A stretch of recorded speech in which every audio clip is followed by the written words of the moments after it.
Welcome back to Close Encounters of the Tech Kind. We're going to have a fantastic conversation this week. We're going to dive into a subject that we've talked a little bit before, and dare I say it, we called it. The AI bubble is popping. We got some articles we're going to dive into. I'm John, leading this troop this week. With us today, we've got Mike. Hey, everybody. Mike's got some awesome stories about actually some physical compromises that have been happening. Jackson. How's it going? It's going good. I think you got us a couple stories on Anthropic and how Microsoft is parting ways. That's right. And then we got Artie, who's running the scene. He's taking control of the ship at hand, as it were, running the YouTubes, running the internets as we connect out to everybody. What do you got for us this week, Artie? This week, interesting things regarding the AI companies and their proposed IPOs. It's going to be a fun one. Without further ado, welcome to episode 99. Remember when AI was free? So Microsoft is canceling their Anthropic agreement. Tell us about that, Jackson. Yeah, Microsoft is canceling most of their internal Claude Code licenses by June 30th, which is the end of their fiscal year. So because they haven't said it, but we can assume because that is that date that it is, that they're canceling it because, well, they're spending too much money on it.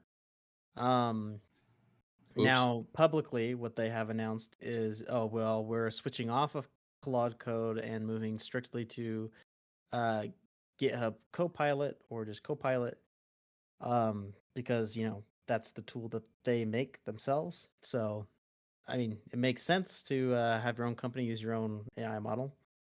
Well, it'll make less sense here once we get to the next story, but keep going. Yeah. But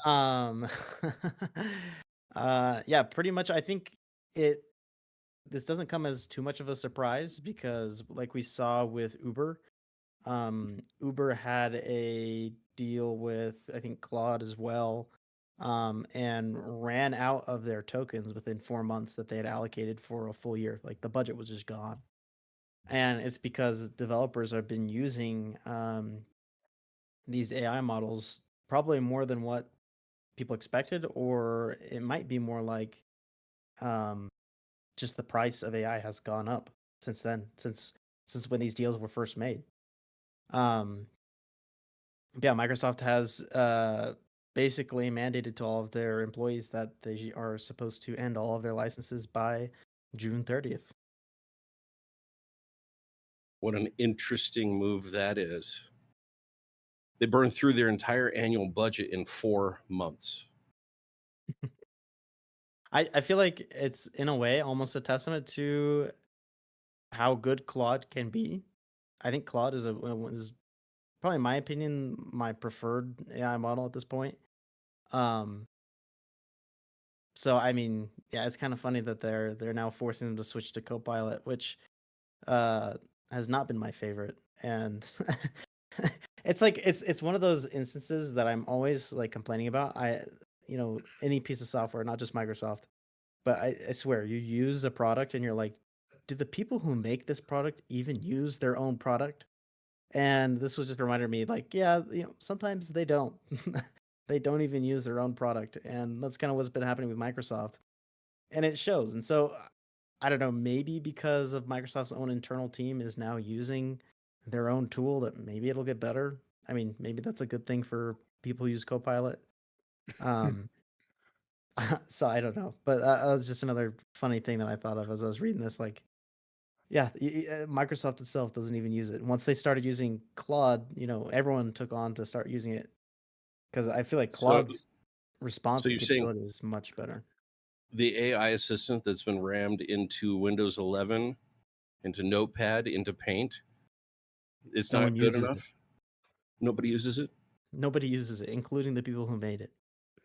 And in fact, this was another story. I wasn't going to bring it up, but just because you said that, it looks like in one of the upcoming versions of Windows, there will be an AI, like an AI tab in Windows, and we're hoping that means there will be options to turn off all of the AI options within Windows, which could be awesome. And it makes you wonder, like, if the AI is happening on your computer, that's okay, right? Because the compute happens there.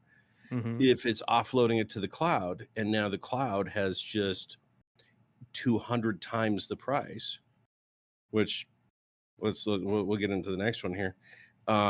If it's not 200 times the price, what did Microsoft do to us? We had a free operating, well, not free, but you buy it once with the computer, but now you have to pay hundreds of dollars a month just to type in Notepad.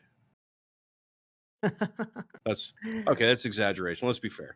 But Copilot is constantly running in the background, checking, analyzing, doing things, suggesting stuff. That's using That's compute. That's very true. And I wonder if, I mean, we've been talking about how Microsoft has been kind of teasing this idea of moving toward a subscription model for the operating system itself, right? I mean, we saw that happen with Office, and now literally anything you want to try and use with Office is like you have to be locked into that subscription. Same thing with Adobe. Adobe moved that way. A lot of these tech companies have done that, and we were worried that we were worried that Microsoft was going to do the same thing with Windows itself, and find a way to turn that into a recurring revenue for them. And here we are, and it's like the solution has magically kind of birthed itself, kind of behind the scenes, because now it's really common for all of these AI models to charge, per token. It's not even like a subscription anymore. There's no flat fees. It is you're charging per your use of it. And so the last 2, 3 years, maybe even 4, uh, I'll say all of the marketing that I have seen with Windows computers. So if you go into Costco, Sam's Club, Walmart, or even just online to any of the manufacturers' websites, all you see now is some advertisement for a model of a computer, a laptop that says AI ready, or it's this, you get Windows plus Copilot. And so, like you were saying, like they've bundled in all of these AI features. They've sold it with um, that being advertised of, oh, I'm getting Windows plus Copilot with this computer for free. for free, right? Right? It's included. The computer was built to do it. Um, but obviously it wasn't really. It was just built to interface with an API that goes out to Microsoft's cloud. So, what kind of an impact, what kind of an image will that put on Microsoft now that Copilot, along with all of these other AI models, are going to pay per token? That So, product that was included is no longer included. so here's another dimension to that. I've got an article here from the Register. This is angry devs vow to flee GitHub Copilot as metered billing takes hold. Now, I stuttered over that for a second. Apologize, but just to jump into this, um, a shift from subscription-based to meter-based service that hinders my productivity rather than helping it, wrote one developer, who said they were paying Microsoft $39 a month for Copilot Pro Plus, but burned through about 8% of their monthly AI credits in 2 hours under the new billing system.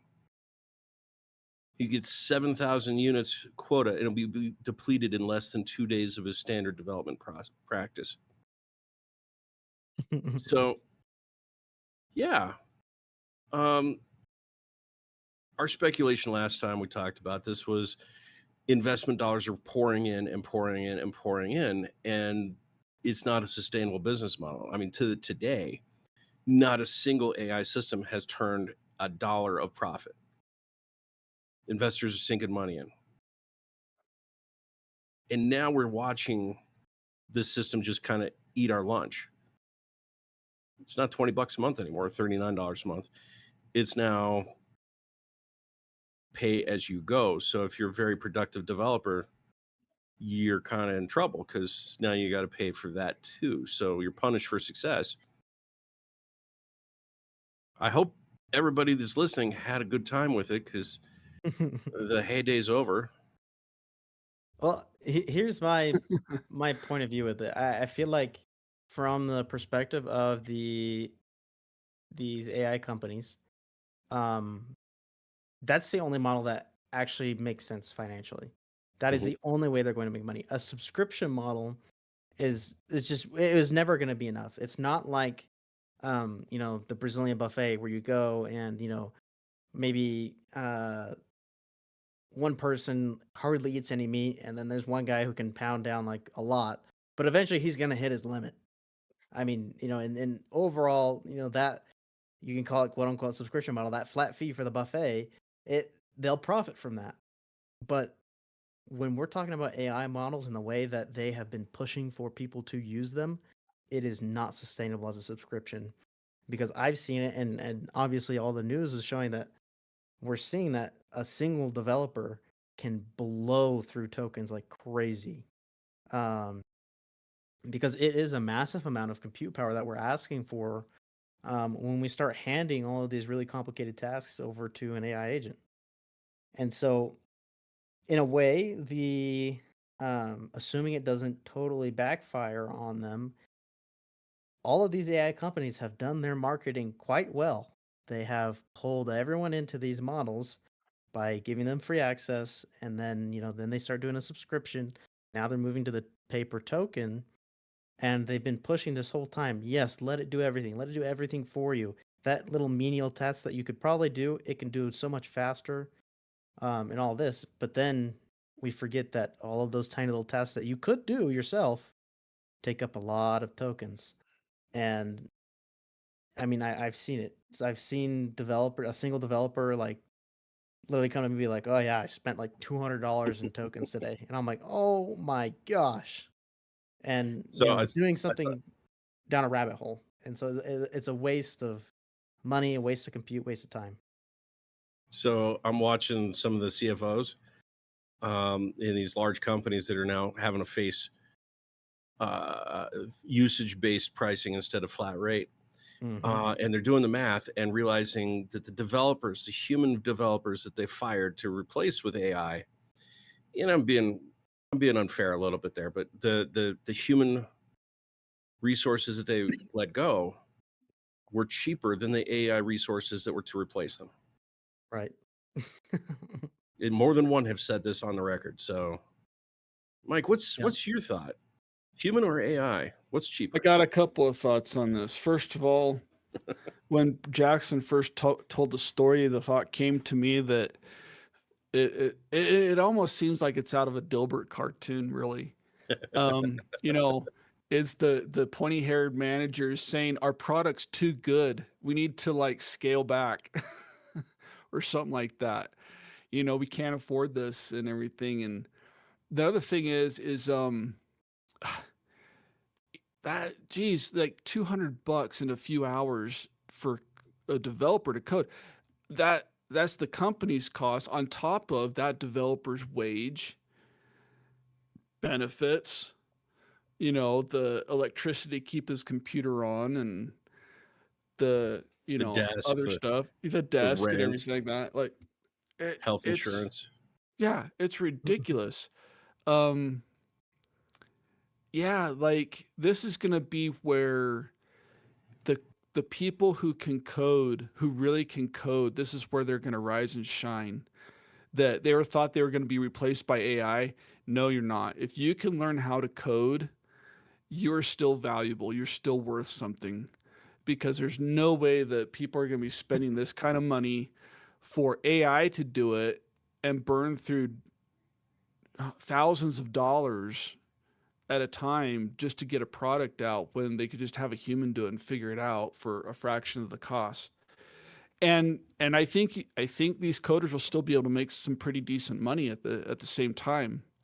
You know, they're going to be able to get a competitive wage, and they're still going to be cheaper than having to rely on AI.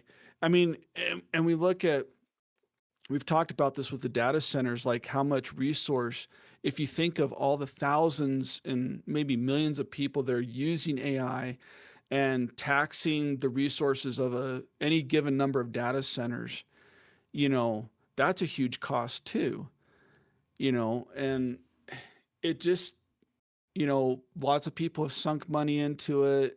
I think they thought it was going to be like this golden cow that was going to like rain down all kinds of profits forever and ever. And it's, in a way, it's kind of blowing up in their face because the AI is just not as good and efficient.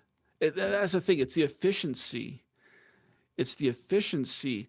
And I also think that the thought came to my mind that it's kind of like a drug, the AI drug, that some of these coders have gotten hooked onto it, and now they're relying on it so much that they're not thinking for themselves. And that's why I kind of brought Yeah. up the actual people who can code should, keep your skills up, keep learning how to code, keep learning how to solve problems on your own. There is a time and a place where AI can help out and can point you in the right direction, but if you need AI to hold your hand through every little thing, through the problem you're trying to solve, then you're not becoming more efficient. You're just wasting resources. You need to be able to look at it and go, oh, I see where it's going with this. Yeah, I can do this. I fix it like that. And then I can fix the rest of this by doing da, da, da, da, da. You should be able to see the pattern, with the right kind of a prompt and the right kind of response. You should be able to get the help that you need. And, that's why I like using AI more, maybe like a validation tool. Check my work, make sure I'm right, make sure I didn't miss something, or something like that. Otherwise, it's just a large language model. It's good for editing my grammar or maybe doing some, actually, I did something earlier today. I had some output from a status that I ran on a command line, and it was in kind of a table format. And I was like, that could just drop really nice and easily into a CSV file for a spreadsheet. And so I just copied it, pasted it into Chat GPT. I said, Chat, I need this, except I need you to extract the days and put it in its own column, and make it a CSV. And boom, it was just done just like that. And I could just copy that text that it gave me, put it into a text file, open it in Excel, sort the data the way I needed to, adjust the columns the way I needed to, and I had a pretty looking table. I mean, that was efficiency right there, because I knew I just needed help with one thing. It took the mundane and the boring and the repetitive and this is, going to take me forever, to the tedium. It's really good at doing that. But, we're humans. We have brains. We were given brains for a reason, so we could think and reason and do stuff. And if we hand that all over to AI, we're just shooting ourselves in the foot. Don't become addicted to the drug. So yeah, I mean, Mike, I agree with you that use case for AI is so convenient and super nice, because you can say, hey, here's this data, like pull this out, make this column, do that. And you can do it in a natural language prompt. That's what I like about it. Mm-hmm. Yeah. But here's the thing though, with this new pricing model of AI, if you're doing this for a business, and John, maybe you're a better one to answer this question, would you rather pay for every single member of your team to have that capability with an AI agent, or would you rather pay one guy who's really good in the Excel sheet? He does all of that stuff. Like, you have your one developer guy that if someone on their team says, "Oh man, I need to change this spreadsheet thing," instead of sending it to an AI, they send it to that guy and he does it. And maybe you only pay for him to have you pay for him to have a license. But then, I mean, I'm sure you would tell him, hey, listen, you better not use this for something stupid like that. You can do that yourself. So you asking me my thoughts, or are you asking me what the business owner would choose? Both. Yeah, let me hear both. I mean, I think I know what the business owner would choose. Because but one is you obviously gonna be a lot more compartmentalize. cheaper. You put each talent in its own silos so that the tools are there for the people that need it. You wouldn't give your receptionist a full mechanic's tool set at a car garage, repair shop. You would give the tool set to the mechanic in the back who's doing work on the cars. Now, AI has such a diverse use case, Mm-hmm. and your receptionist is not going to use it all the time, but the mechanic working on the computer in the back, they're both going to need it. Just to what level? So this use-based, I could see it being an attractive thing. I don't think $3,000 a month is attractive, but if that employee is worth $3,000 a month overhead, so be it. There had better be some serious results at the end of that 3,000. But me personally, I like to put the tools in the hands of those that need it. I don't like the word no, not when it comes to empowering the team I work with.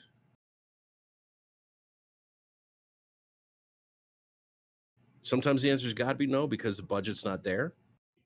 It'd be nice to have i9 laptops with 128 gigs of RAM and all the hard drive space you can possibly dream of, and then a server cluster in the back. We can't do some of those things, but within reason, if somebody needs something, I'm going to provide that something to them. Right. And so I think what we're going to see is a lot of these business owners are going to have that same conversation that you just had, and figuring out, okay, we can't do this, everyone gets AI anymore. We're going to have to provide tools to those who need it. And even then, we're going to have to make sure that we're not just throwing money out the window when it's something that we could do in-house per se. Well, and you're going to have your midline managers tasked by the upper management that says, okay, we released 20% of your team or 50% of your team. We're going to bring some of that budget back. It's not going to go AI. We're not saving money, but we need the same productivity. So you're going to get that budget back. You, midline manager, get to choose. Do you want a human resource? Do you want AI tools? And I'm curious where it's going to go, because people have gotten comfortable and complacent with AI virtually doing their job for them. Mm-hmm. You got to go in and check your punctuation, make sure that it doesn't have any wacky references or advertisements in line. But you're going to have the midline managers make the decision, keep AI because I feel better at doing my job. And I'll justify that by having a high it's going to be an interesting time. So AI is not going to go away. If there's a chance that your team can use AI, it's going to use AI. I have an interjection here. And so moving over to the token based, and you pay by how many tokens you use, that does not encourage the system to be efficient. Because when I sit down and I have talked with the large language models trying to get an answer out of it, it takes probably on average 5 questions to actually get the question answered in the appropriate way. So if they you're going to see people needing to hone their prompting skills. Go ahead. Lost it. It's okay. Sorry.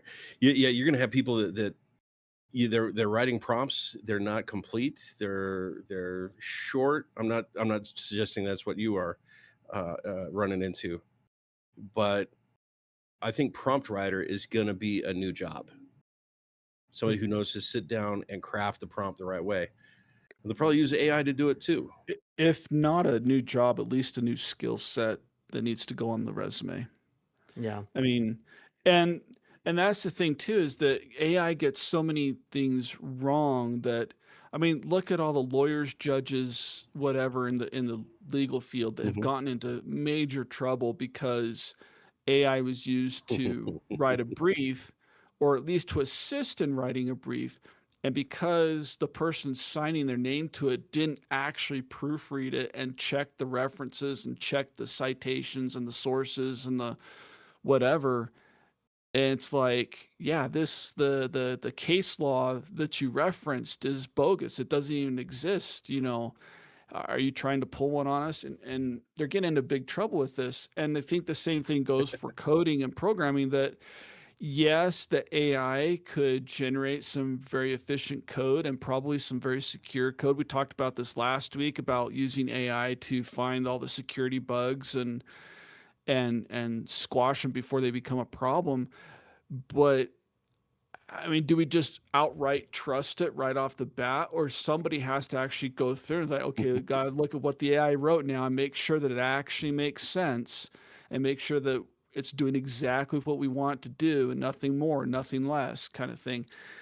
And so that's where the efficiency kind of breaks down. It's like, yeah, it wrote it faster, but now you have to spend the balance of the time double checking it and making sure that it works right and testing it and so on and so forth. And if you've run out of tokens before you rewrite the next prompt, well, I got to wait till next month when the tokens reset, or we got to buy more tokens or whatever. And Oh, you're going to seal some skillful negotiations on getting an increase in the number of tokens you're allowed as an employee, because you're going to walk up to your boss and say, hey, I got it 85% of the way. I still need to check.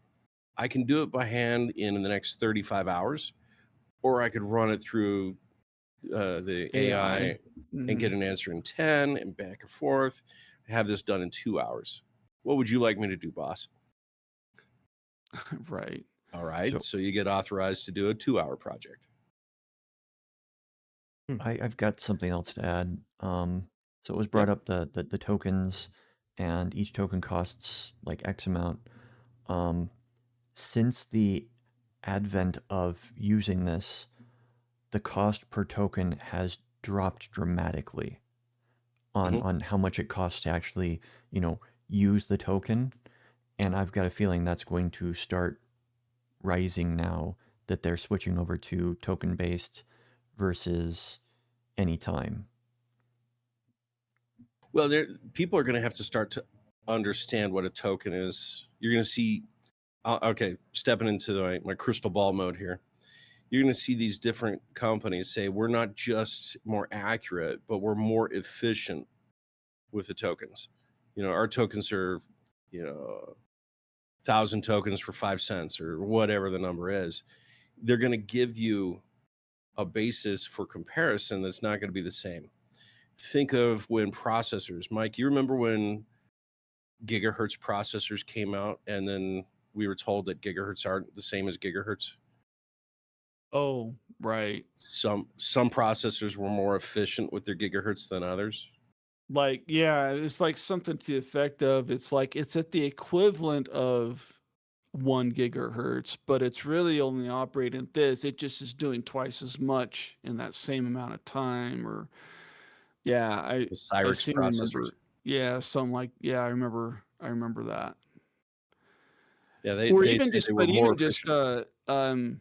CPU time. I mean, that's almost kind of like what Yeah. you're being charged. It's like, hey, you've used, and there are models that are currently out there. I mean, when you do spin up a server in the cloud or something, how much CPU time are you taking up? You're going to get charged for that. If it's over a certain threshold, you're going to get charged a little more. If you can keep it under a certain threshold, you can be charged a little less.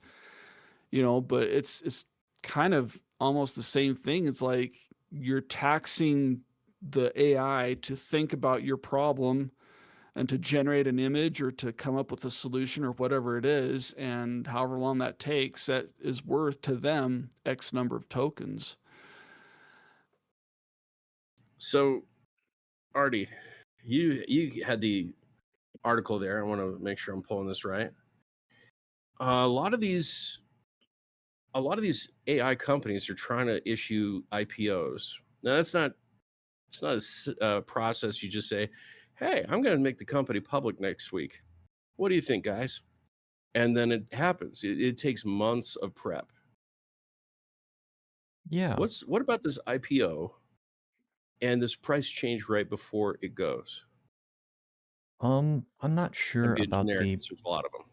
I'm not sure about the price change as relation to that, but it could definitely be seen as a ploy to get more people to invest in it. But at the same time, it could also be used as a metric for the company to say, hey, this is what we are putting out there. This is what people are using. Because right now, Mhm. I'm not sure many people understand how many tokens they use in just like a 10-minute session on there. So with regards to the IPO, so there are a couple of companies that I have heard of. This article that I've got from Gizmodo specifically talks about SpaceX because if you weren't aware, SpaceX had XAI folded into it as a way to hide profits, or rather hide lack of profits in XAI. So the You add the pluses and the minuses. As long as it's a bigger plus, then yeah, you win. yeah. So one thing that is happening with regards to this is that the Nasdaq is they've got rules for initial public offerings. The rules for the rules are there to protect the investors and to make sure that after an IPO or an initial public offering, for anybody that doesn't know what an IPO is, they want to shorten the time for specific companies because those companies are hot ticket items, which we'll get to my thoughts on that in a bit. But both SpaceX and Anthropic are both being considered for this quick release, which I think is 15 days versus 1 year. So when a company normally does their IPO, they've got to wait at least a year for at least NASDAQ to be put on the market. I mean, you can still buy and trade, but you're not going to be part of the index. Yeah. It's going to be with us hitting the ceiling and everybody changing the pricing model. I think some good questions are going to come out. What's the investment? What's the return on investment? What is the profitability, the true profitability? Nobody knows if people are going to pay $7,000 a month for their Anthropic license. If you're coding a big project, it could cost you a lot of money. So, hey, shout out to the developers that have built new websites and new customer databases and all those programs you've been doing up till now, because you got it on the cheap. Mazel tov. That's awesome. So if you've got the price changes coming, either right before or right after an IPO, investors won't know what's going on. So I don't think rushing this is a great idea. I think it's going to add some volatility to the market. But let's That's one of the stay things in the that's realm of our tech corner. I don't want to get investorish. Go okay. ahead, Artie. That's one of the things that is being looked at, and we're going to have to stay in the investorish area for a little bit, because you have the people that are like, oh, this is going to be a great thing because we're going to be able to trade this openly on this market now, and we're going to be able to see it, thrive and do wonderful things. And the opposite of that is that there are a lot of people's 401ks that are directly tied to the indexes because the indexes are specifically more stable than stocks that aren't listed in it. They're stocks that have proven to be reliable. So the other side of it is that by having such a short IPO, it feels to some people in the industry that that is that the financial industry, that it feels very similar to the crypto pump and dumps. That I don't know if anybody watching this has seen about those, but there's a bunch of hype right up until the release, and then the initial investors will sell almost immediately after the public release of the cryptocurrency. That is what some people are afraid is going to happen, especially after the 401ks, the pension funds, are forced to buy the stock in these offerings, because if they're part of the index, they have to be bought. Yeah. So that's it from the financial side of things. So we speculated last time that there's going to be a decision. Is it local computers or is it cloud computers? I think we're closer to the market deciding this.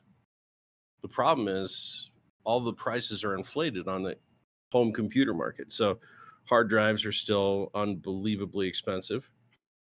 You can get small ones on the renewed side pretty cheap. RAM is starting to come down a little bit, but not much. I think we've hit the plateau of the prices of the consumer goods. So I'm thinking we might see a third branch from the predictions we made last time.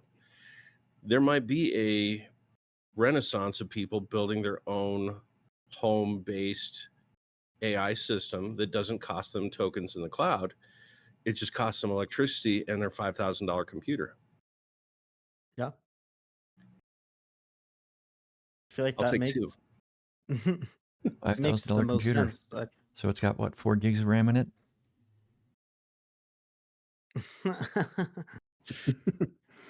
I feel like that makes the most sense, and I think it's the best solution for everyone, except for maybe the big AI companies. But I mean, I feel like if you're running it on your own system, or even a system you built specifically for it, it's not going to be as fast as a giant data center, but it'll still be hopefully pretty good. So I feel like that's going to discourage the kind of needless waste of it. So your developers or whoever it is, if it's a menial task, it's like, oh, well, do I really want to wait, however long it's going to take for this, our model to do it, or should I just do it myself? And well, the AI is doing something else that's, maybe something that I don't know how to do myself. I feel like that could be a really great like compromise for everyone. I feel like we stop offloading everything onto AI, so we keep up our own skills. We offload the compute power that's needed in the data centers. Businesses are going to save money with this way. People aren't going to be losing their jobs. I feel like it's honestly, in my mind, the best solution. I think another aspect that would be interesting for this is that unless you've got an actual account with, and you're not using the generic public version of any of these chatbots, being able to have the bot remember past conversations that you've had with it, past problems that you've had working with it, and on top of that, being able to, for lack of a better phrase, remove the guardrails so that it is no longer in the, well, I'm going to be as helpful as I can, and I'm going to tell you this thing that I just hallucinated because I don't want you mad at me type of thinking that all these models have. They want to give you an answer. They refuse to say, I don't have an answer. It's good thoughts. Great conversation, guys. I'm real curious where this AI thing is going to go next week. Now, we're not done yet, so don't hit the end unless you want to hit like and subscribe before you go. We got one more topic I want to dive into. Mike, you were talking about a physical vulnerability at airports. We talk about digital vulnerabilities all the time and how technology seems to be cursed against us in that respect. But this is one that I found. I found this story this morning. It was an interesting story. Traveler, this comes from Travel and Leisure website. Travelers are being warned about a new luggage scam that could lead to you getting in trouble when you travel abroad. So the way the scam works is that And anybody who's ever flown anywhere has been through this, and they understand the whole process. You have your carry-on bag, and then you have maybe that one piece of luggage that you're going to check onto the airplane. And it doesn't ride with you in the cabin, it rides in the cargo hold, right?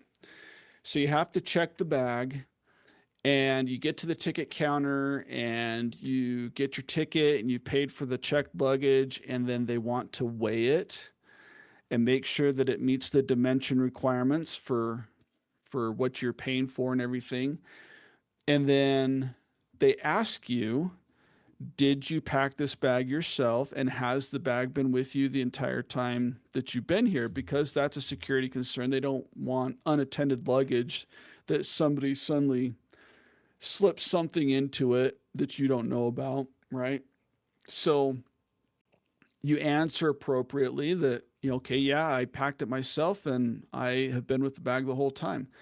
Well, then they print off the little sticker tag that they then attach to your luggage, and that's supposed to identify that this bag belongs to you. And they'll even give you like the claim ticket as well, so in case the thing gets lost, that you have a claim ticket to turn it into the other ticket counter, and they can help you find out where the thing went, right?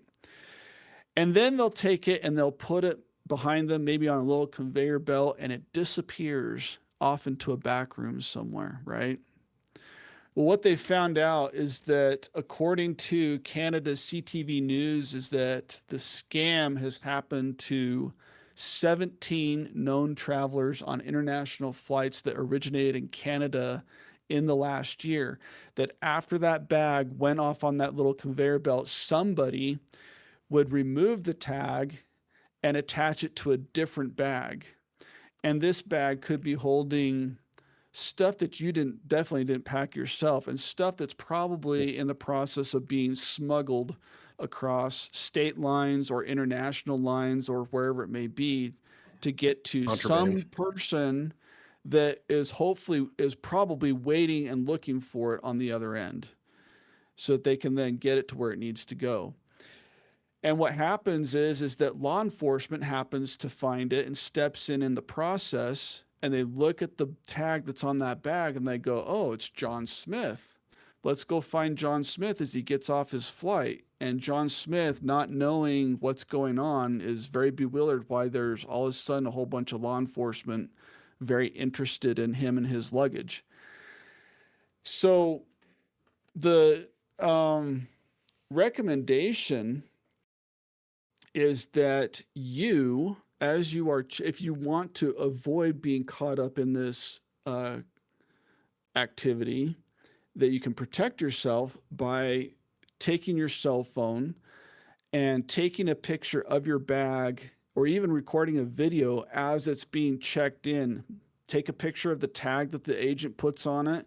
Take a picture of it being weighed and verify what the weight is, because they said that's actually another way that you can prove that it's different, because oftentimes the things that they're trying to smuggle weighs a lot more, or a lot, it's going to be drastically different than anything you would have packed in your bag. Take a picture of all of that information so that you can then prove, say, yeah, look, this is what my bag looked like when I checked it, in my originating airport. And this is the tag number, and here's all the information. Another thing you can do is, if you can afford it, get an AirTag, or there's actually luggage that's being sold right now that have AirTag type devices included with them, so that you can register that device, and then you can actually track and locate your actual piece of luggage as it goes through the airport system and everything. That is a fantastic advice, because how many times have you lost a piece, or something doesn't come out? I used to travel a whole bunch, and when something goes missing, it's like, well, we don't know where it's at. Could be in Denver, could be in Washington, D.C. We don't know. The good news is that as far as Canada goes, the story does say that Royal Canadian Mounted Police have arrested at least 6 people that were baggage and ramp workers at the airports that were directly involved with these smuggling operations. So they are starting to crack down on it, but it's unknown how many people have gotten away with it, and how many pieces of luggage it's affected in the meantime. So just some good ideas to think about. And it really doesn't take a whole lot of effort. I mean, most people, they have their cell phone out anyway. Just switch the camera on, take some pictures, take a video, document it, record it, and there you go. I can see it. Somebody's got their luggage with the tag on it, and they just got off a 16-hour flight, and they pull out their phone to see where their luggage is, to see how far away from claim it is, and it's sitting over there in Bangkok, other side of the world. My luggage went on a world trip without me.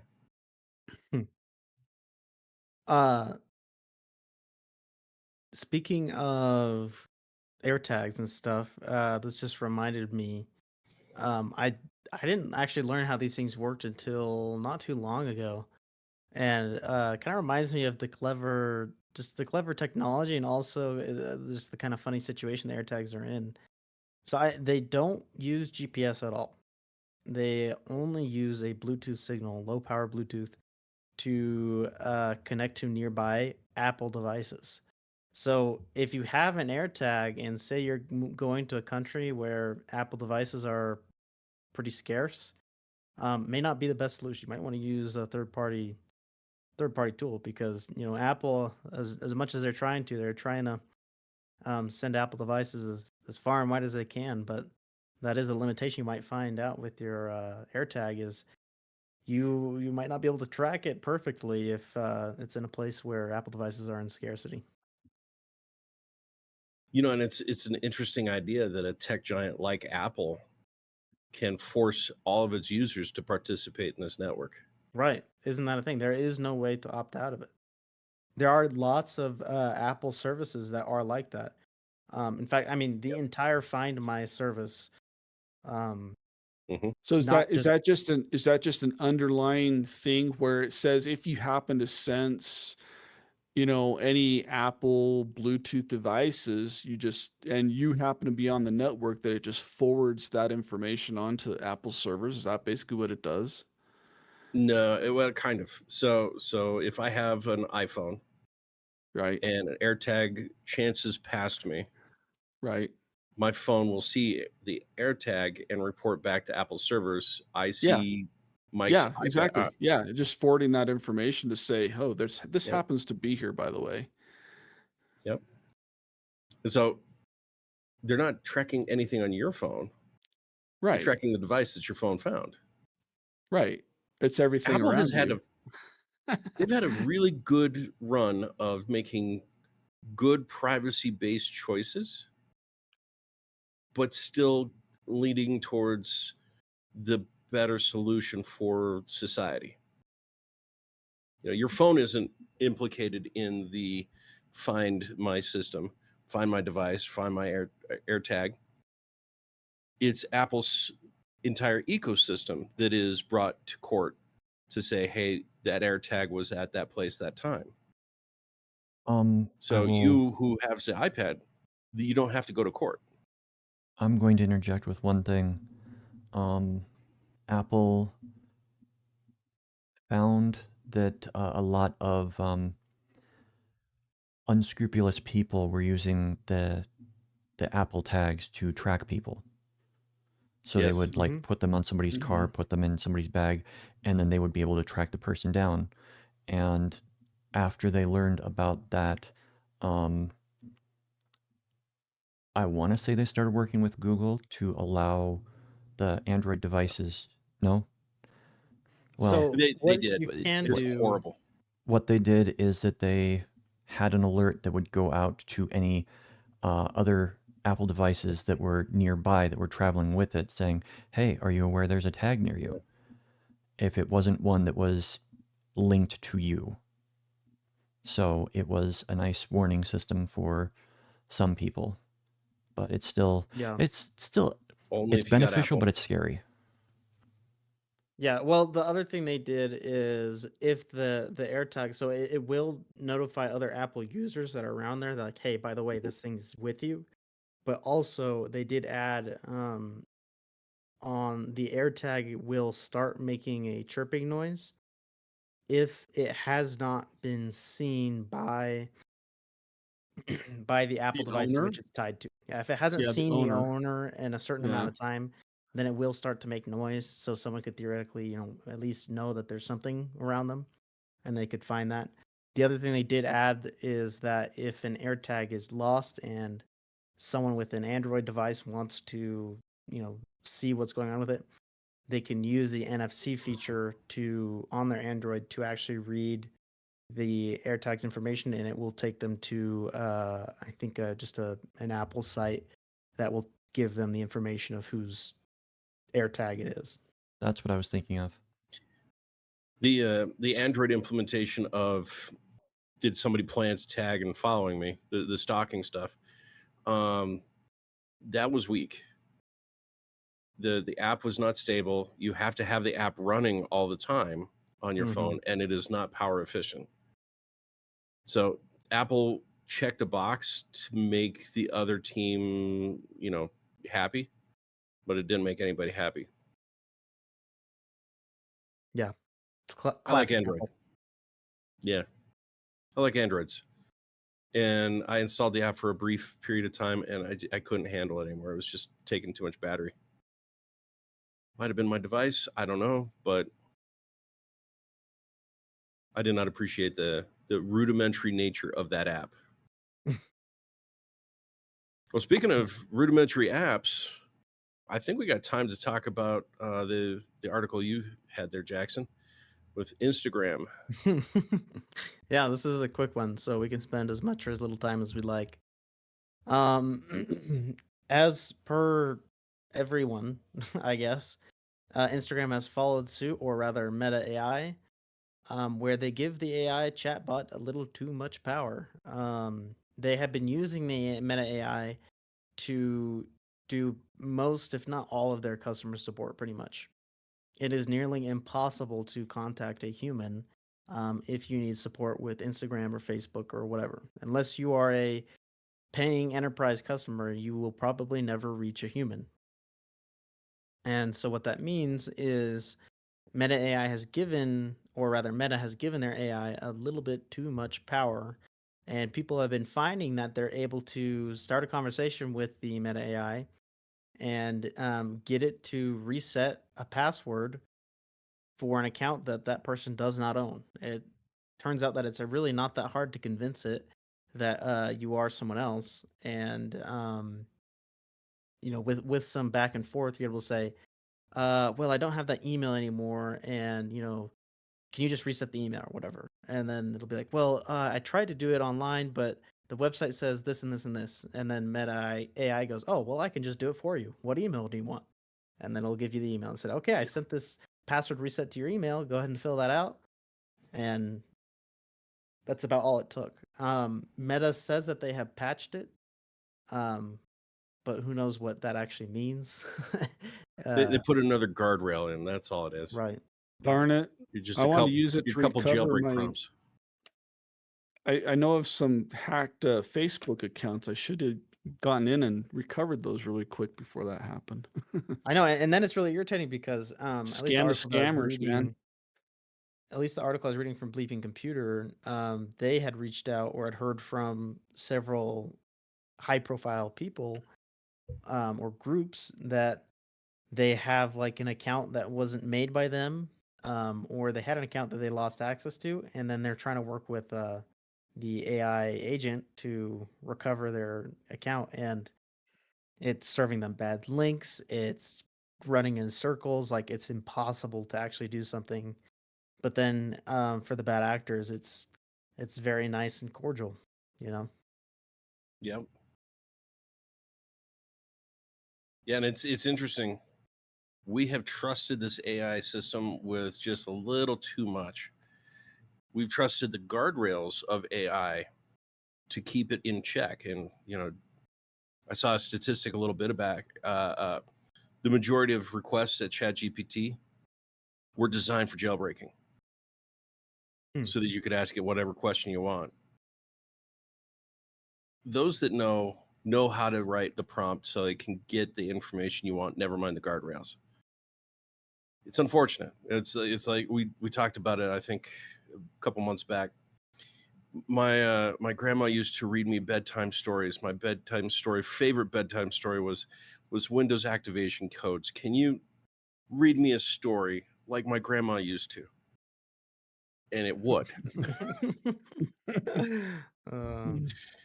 So that, I mean, jailbreaks can happen in That's a all really kinds of bizarre ways. story there, John. Jeez. You know, and you know, grandma was kind of special. She was a savant with Windows activation codes. They're 25 digits, and she would tell me like 30 or 40 of them a night. So I was captivated, writing them down religiously every night. The way Supposed to she put- said the alphabet just it's supposed to put you to sleep.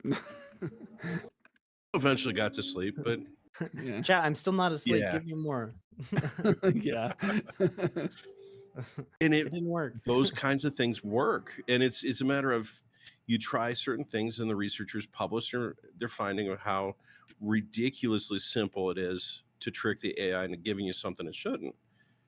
So, yeah, we got a new time. The barrier to use the system is getting higher. The cost is going up. Our freebies are going to disappear because the investors are no longer going to invest in things that's not going to get them a good return. Now, again, look back at last week's conversation about RAM manufacturers and how much profit they're raking in. I think we're going to have what market analysts call a correction. I think we're going to have a correction in everything in the next 6 months, where AI is going to start costing what it should. PCs are going to become affordable again. And I'll venture a statement here. Let's close this out with my prediction. I think the cost of a token in the data center will only be slightly cheaper than the cost of a token at home. We'll see. Give it time.